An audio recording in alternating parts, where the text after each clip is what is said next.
প্রিয় ছাত্রীরা, আশা করি তোমরা সবাই ভালো আছো। আমি তোমাদেরকে রসায়ন প্রথম পত্রের তৃতীয় অধ্যায়ে মৌলের পর্যায়বৃত্ত ধর্ম ও রাসায়নিক বন্ধন এগুলো এই বিষয়টা পড়াচ্ছি তোমাদেরকে। গত ক্লাসে আমি পর্যায় সারণী পড়িয়েছি। পর্যায় সারণীতে তোমরা এস, পি, ডি এবং এফ ব্লক মৌল সম্বন্ধে জেনেছ। তোমরা অনেকে পর্যায় সারণী নিজে এঁকেছ। আমি পর্যায় সারণীতে শুধু সংখ্যা বসিয়েছি। তোমরা পর্যায় সারণীতে তোমরা সংখ্যা লিখে, প্রতিদিন তোমরা পর্যায় সারণীটা করবে, সংখ্যা লিখে তারপরে মৌলের প্রতীকটা বসাবে। প্রথম পর্যায়ে কয়টি, দ্বিতীয় পর্যায়ে কয়টি, এইভাবে তোমরা পঞ্চম পর্যায়ে 54 পর্যন্ত পারমাণবিক সংখ্যা বসিয়ে মৌলের প্রতীকগুলো বসাতে পারো। এস, পি, ডি এবং এফ ব্লক মৌল সম্বন্ধেও তোমাদের ধারণা হয়েছে। গত ক্লাসে এস ব্লক মৌলের রাসায়নিক ভৌত ধর্ম সম্পর্কে কিছু আলোচনা হয়েছিল। আশা করি সবাই বুঝতে পেরেছ। এবার বিভিন্ন মৌলের বিভিন্ন এস ব্লকের মৌলগুলো সাধারণ ইলেকট্রন বিন্যাস তোমরা দেখো। এখানে প্রথমে দেখো এস ব্লক মৌলের যারা গ্রুপ 1 এবং গ্রুপ 2-তে অবস্থান করে। গ্রুপ 1-এ রয়েছে প্রথম থেকে সপ্তম পর্যায় পর্যন্ত 7টি মৌল: hydrogen, lithium, sodium, potassium, rubidium, caesium, francium. পারমাণবিক সংখ্যাও তোমাদের আস্তে আস্তে পঞ্চম পর্যায় পর্যন্ত তোমাদের মনে থাকবে। প্রতিদিন পর্যায় সারণী করো, নাম্বার বসাও, তারপর মৌলের নাম বসাও। এইবার ইলেকট্রন বিন্যাসটা দেখো। এইখানে সপ্তম মৌলটা কিন্তু ফ্রান্সিয়াম, এটা একটি তেজস্ক্রিয় মৌল। সপ্তম পর্যায়ের অবশ্য সব মৌলেই তেজস্ক্রিয় মৌল। হাইড্রোজেনের ইলেকট্রন বিন্যাস 1s1, লিথিয়ামের 1s2 অর্থাৎ হিলিয়াম 1s2 নিশ্চয় হিলিয়ামের ইলেকট্রন বিন্যাস, তাহলে হিলিয়াম 2s1 লিখেছি, নিশ্চয়ই বুঝতে পারবে। তারপরে সোডিয়াম, নিয়ন 3s1, পটাশিয়াম, আর্গন 4s1 চতুর্থ পর্যায়, rubidium, krypton 5s1, caesium, xenon 6s1, francium, radon 7s1। অর্থাৎ গ্রুপ 1-এর মৌলগুলোর সর্ববৃহৎ শক্তি স্তরে ইলেকট্রন বিন্যাসকে সাধারণ বিন্যাস হিসাবে এটা লেখা যায় NS1। N হচ্ছে সর্ববৃহৎ শক্তি স্তর। তাহলে এবার গ্রুপ 2-র মৌলগুলোর ইলেকট্রন বিন্যাস দেখা যাক। গ্রুপ 2 মৌলতে দ্বিতীয় পর্যায়ে রয়েছে বেরিলিয়াম 1s2 2s2 অর্থাৎ হিলিয়াম 2s2। তারপরে magnesium, neon 3s2, calcium, argon 4s2, strontium, krypton 5s2, barium, xenon 6s2 এবং রেডিয়াম, রেডন 7s2। অর্থাৎ এদের সাধারণ ইলেকট্রন বিন্যাস NS2। তাহলে গ্রুপ এস ব্লক মৌলগুলোর মধ্যে 18 নম্বর গ্রুপে আরেকটা মৌল আছে হিলিয়াম, যার ইলেকট্রন বিন্যাস 1s2। এটা এস ব্লক মৌল, কিন্তু এটার অবস্থান অবশ্য গ্রুপতে হওয়ার কথা ছিল। এটার অবস্থান কিন্তু ধর্মের মিল রাখার জন্য একে পর্যায় সারণীতে গ্রুপ 18-তে স্থান দেওয়া হয়েছে। তাহলে মোট 14টা মৌল আছে। এদের তাহলে সাধারণ ইলেকট্রন বিন্যাস হচ্ছে NS1 থেকে 2, NS1 হতে পারে, NS2 হতে পারে। এস ব্লক মৌলগুলোর ধর্মাবলী তোমরা দেখেছ। এবার দেখো পর্যায় সারণীতে পি ব্লক মৌলগুলো কি কি, সাধারণত কোন গ্রুপ থেকে কোন গ্রুপ পর্যন্ত মৌলগুলো পি ব্লক মৌল। গ্রুপ 13 থেকে গ্রুপ 18 পর্যন্ত মৌলগুলো তোমার পি ব্লক মৌল গেছে। গ্রুপ 13 থেকে গ্রুপ 18 পর্যন্ত মৌলগুলোকে তোমার পি ব্লক মৌল বলা হয়। পর্যায় সারণীর সর্বডানে অবস্থান করে গ্রুপ 13-তে রয়েছে তোমার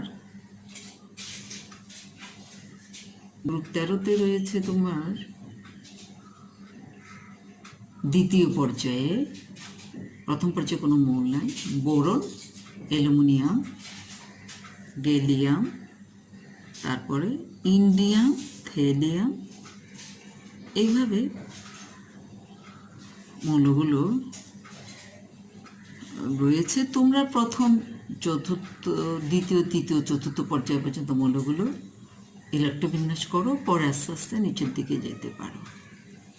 বোরনের হিলিয়াম 2s2 2p1, অ্যালুমিনিয়ামের 3s2 3p1, গ্যালিয়ামের 4s2 4p1, অর্থাৎ ns2n p1 হচ্ছে 13 গ্রুপের সাধারণ ইলেকট্রবিন্যাস।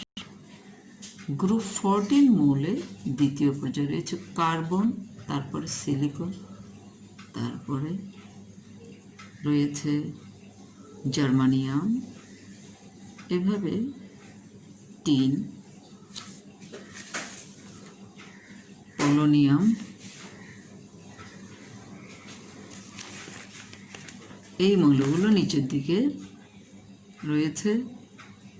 তোমরা দেখো এদেরও ইলেকট্রবিন্যাস, হিলিয়াম 2s2 2p2, নিয়ন 3s2 3p2, সিলিকনের ক্ষেত্রে, জার্মানিয়ামের ক্ষেত্রে 3d10 4s2 4p2। এটা আসলে চতুর্থ পর্যায়ে, তোমরা জানো চতুর্থ পর্যায়ে 10টি মৌল বেশি, প্রথম দ্বিতীয় পর্যায়ে রয়েছে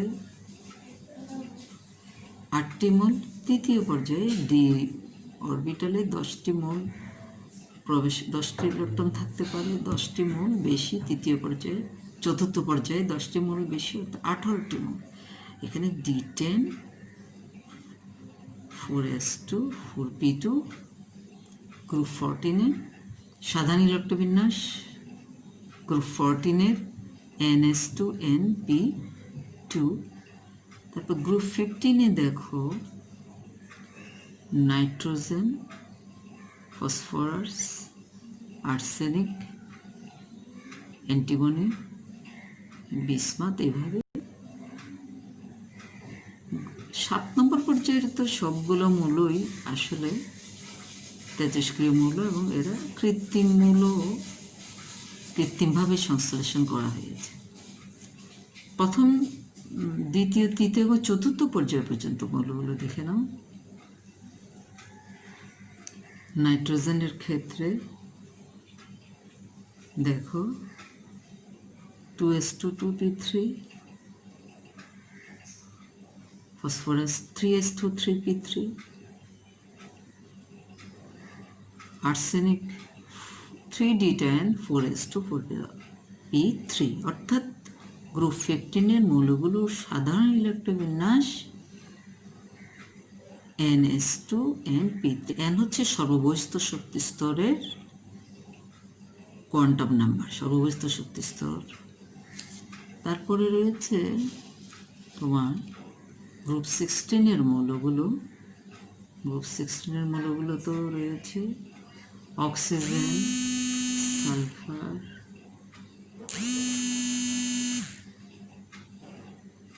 সেলেনিয়াম,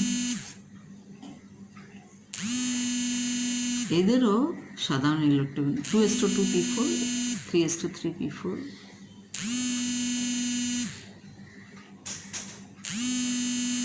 4:4 p4, অর্থাৎ সাধারণ ইলেকট্রোবিন্যাস হচ্ছে NH2NP4। অর্থাৎ এভাবে গ্রুপ 17 মৌলগুলোর ইলেকট্রন বিন্যাস হবে তোমার NH2NP5।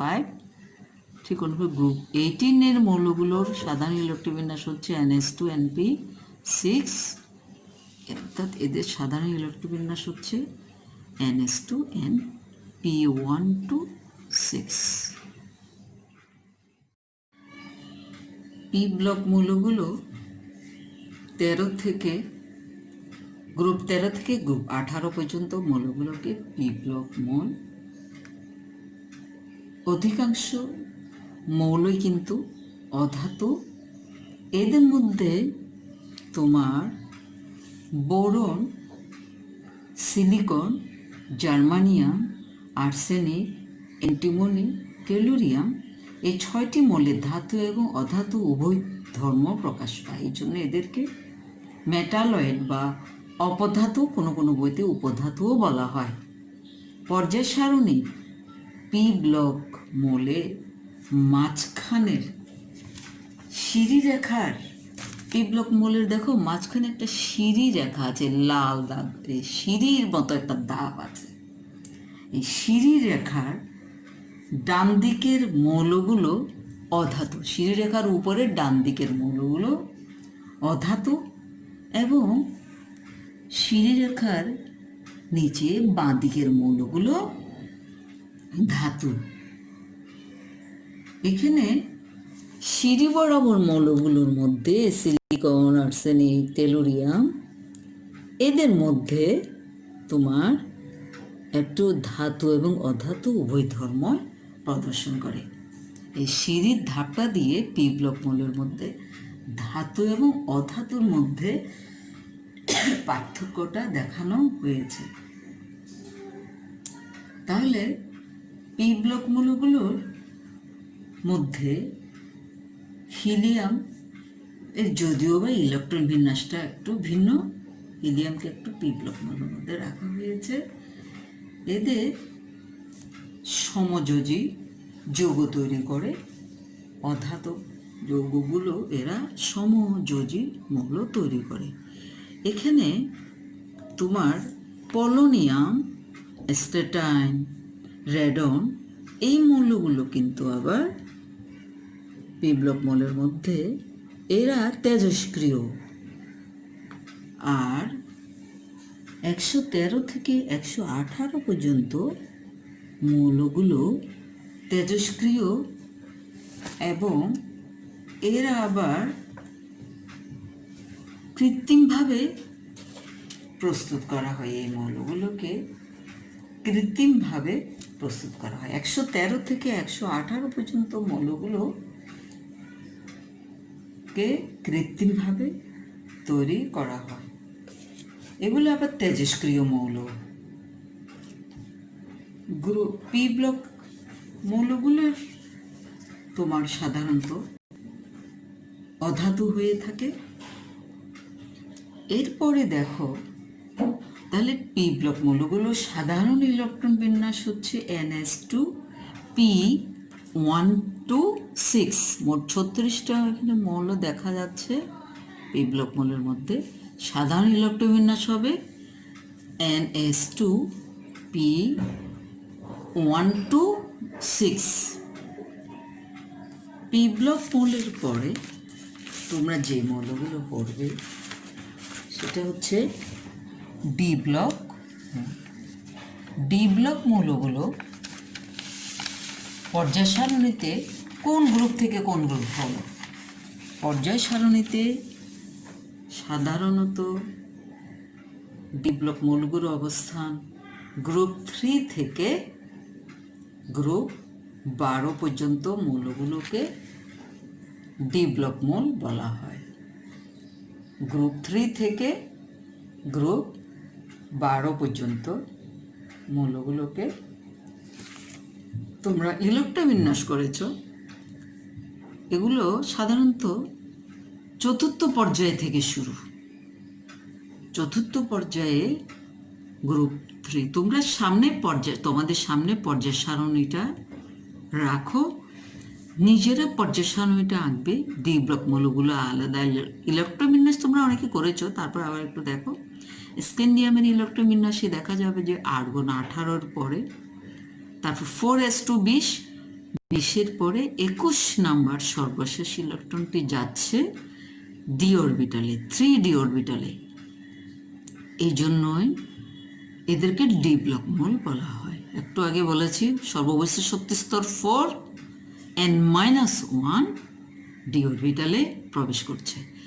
টাইটেনিয়াম তাহলে 3d2, vanadium 3d3, chromium 3d4 হওয়ার কথা। ক্রোমিয়ামের ইলেকট্রন বিন্যাস একটু ব্যতিক্রম, 3d5, ম্যাঙ্গানিজ 3d5 4s2, তারপরে আয়রন, কোবাল, নিকেল, এভাবে কপারের ইলেকট্রন বিন্যাসে একটু ব্যতিক্রম রয়েছে ক্রোমিয়ামের মতো। তারপর আছে জিঙ্ক 3d10 4s2। এটা হচ্ছে প্রথম ডি ব্লক মৌলের প্রথম সারি, যেটা চতুর্থ পর্যায়ে অবস্থান করে। তাহলে এদের সাধারণ ইলেকট্রন বিন্যাসটা কী হবে? এদের সাধারণ ইলেকট্রন বিন্যাসটা হচ্ছে n-s 1 থেকে 2 ইলেকট্রন আছে। এখানে ইলেকট্রন বিন্যাসগুলো দেখলে তোমরা দেখবে কোনো কোনো মৌলে একটা আছে, কোনো কোনো মৌলে 2টা করে ইলেকট্রন আছে।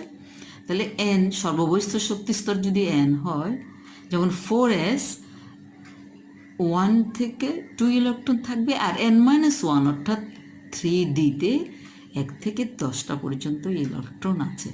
এদেরকে ডি ব্লক মৌল। চতুর্থ পর্যায়ের মৌল 21 থেকে শুরু করে 30 পর্যন্ত। পঞ্চম পর্যায়ে রয়েছে তোমার 39 থেকে শুরু করে 39, ইট্রিয়াম থেকে শুরু করে 48 পর্যন্ত 10টি মৌল রয়েছে। এদের ইলেকট্রোবিন্যাস আবার আরেকটু পঞ্চম পর্যায়ের। এদের ইলেকট্রোবিন্যাসে কোনো কোনোটাতে আবার এস অরবিটালে 0 ইলেকট্রন আছে, 1ও আছে, 2ও আছে। এখানে n-1 1 থেকে 10 পর্যন্ত ইলেকট্রন রয়েছে। এইভাবে এই যে ডি ব্লক মৌলগুলোর ইলেকট্রন বিন্যাসে দেখো, বাইরে যদি 5 হয়, ভিতরে 4d-তে ইলেকট্রন গেছে। পঞ্চম পর্যায়ে। এভাবে ষষ্ঠ পর্যায় এবং সপ্তম পর্যায়ের মৌলগুলো তোমরা আস্তে আস্তে শিখবে।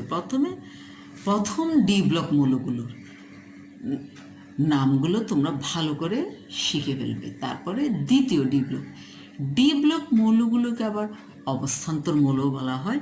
সেগুলো ডি ব্লক মৌলের বিশদ ব্যাখ্যা যখন আসবে তখন আমরা বলবো। এখানে তৃতীয় এবং চতুর্থ পর্যায়েও ষষ্ঠ এবং সপ্তম পর্যায়েও তোমার 10টা করে মৌল, আরও 20টা মৌল রয়েছে। তারপরে আমরা যাব এফ ব্লক মৌল। এফ ব্লক মৌলের এভাবে যদি করো, এফ ব্লক মৌলের তোমরা একটু জেনে রাখো, পরে আস্তে আস্তে তোমরা পড়তে জানবে। সাধারণ ইলেকট্রোবিন্যাস, ওই বাইরে ns2, তারপর n-1 ডিতে ইলেকট্রন যাচ্ছে, তারপরে n-2 অর্থাৎ 4f, যদি এখানে 6s2 হয় তাহলে 5dতে ইলেকট্রন যায়, 4f তোমরা পড়েছো, 4f 5d 6s।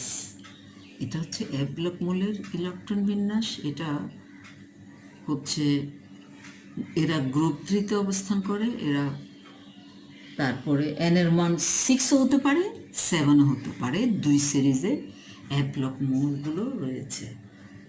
এখানে একটু দেখানো হয়েছে তোমাদেরকে, সর্ববহিস্থ শক্তি স্তর n-এর মান যদি 6 হয়, এখানে n-এর মান যদি 6 হয় তাহলে 5d হবে, 4f-এ ইলেকট্রন প্রবেশ করতে পারে। সর্ববহিস্থ যে এফ ব্লক মৌলগুলো যদি সর্ববহিস্থ শক্তি স্তর যদি 7 হয় তাহলে 6d এবং 5f-এ কিন্তু ইলেকট্রন প্রবেশ করে, অ্যাক্টিনাইডসগুলো ইলেকট্রন। তাহলে সাধারণ ইলেকট্রন বিন্যাসগুলো বুঝতে পারলে। তোমরা ইলেক্ট্রবিন্যাসের পরে তোমরা এগুলো লিখে ফেলবে, প্রতিদিন পর্যায় সারণীটা আঁকবে। আমি নেক্সট ক্লাসে তোমাদের পি ব্লক মৌলের বিশদ ব্যাখ্যা তোমাদেরকে করব। মৌলগুলো ধর্মগুলি ডি ব্লক মৌল বা অস্থান্তর মৌল সম্বন্ধে জানতে হবে। আজকে এগুলো ভালো করে পড়ে নিবে বাসায়, ভালো মতো করে নিজে হোমওয়ার্ক করে দেখাবে। আজকে এখানে শেষ করলাম।